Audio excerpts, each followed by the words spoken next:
नमस्कार, अभिनंदन।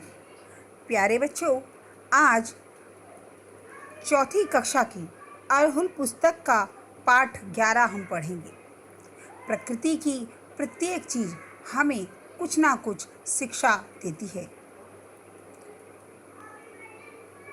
हिमालय पर्वत हमारे देश की उत्तर दिशा में है और इसी हिमालय पर्वत के विषय में हम आज इस कविता के माध्यम से जानेंगे, जिसके रचयिता हैं श्री सोहनलाल द्विवेदी।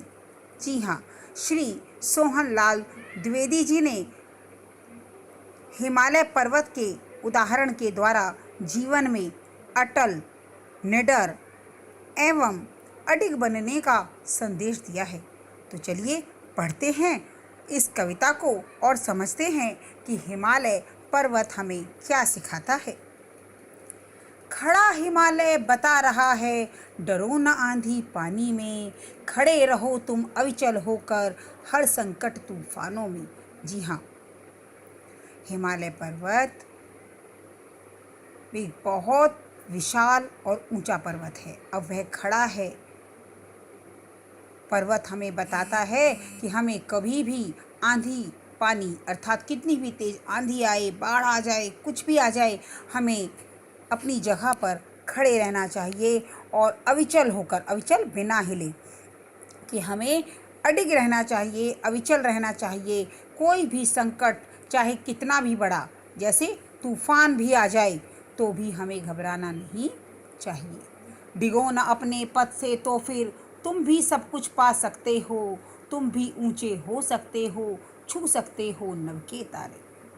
वही हिमालय हमें सिखाता है कि हमें अपने पद से अलग नहीं होना चाहिए, हमें अपने रास्ते, अपने लक्ष्य से अलग नहीं होना चाहिए। हमेशा अपनी नज़र अपने लक्ष्य पर रखनी चाहिए और तभी हम सब कुछ पा सकते हैं, वह सब कुछ जो कुछ हम पाना चाहते हैं। हिमालय कहता है कि हम भी उसके जितने ऊंचे हो सकते हैं, उन ऊंचाइयों को छू सकते हैं, जिससे कि नभ के तारे भी हमारे हाथों में हो। जी हाँ, अचल रहा जो अपने पथ पर लाख मुसीबत आने पर, कि जो व्यक्ति अपने लक्ष्य के रास्ते पर अचल रहता है, हिलता नहीं है, चाहे कितनी भी मुसीबतें आएं, उसको संसार में सफलता अवश्य मिलती है, जीने में मर जाने में, चाहे जीते हुए या उसको प्राप्त करने की कठिनाइयों में, जीवित रहने में या मृत्यु को प्राप्त हो जाने में।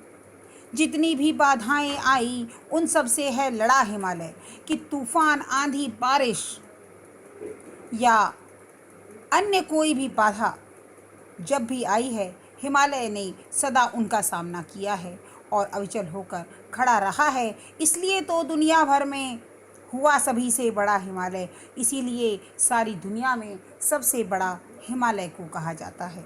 और इस प्रकार सोहनलाल द्विवेदी जी ने हम सभी को भी यही संदेश दिया है कि हमें अपनी निगाह अपने लक्ष्य पर रखनी चाहिए और उस लक्ष्य के लिए अटल, निडर, अविचल होकर निरंतर आगे बढ़ते रहना चाहिए और मुसीबतों से नहीं डरना चाहिए। धन्यवाद।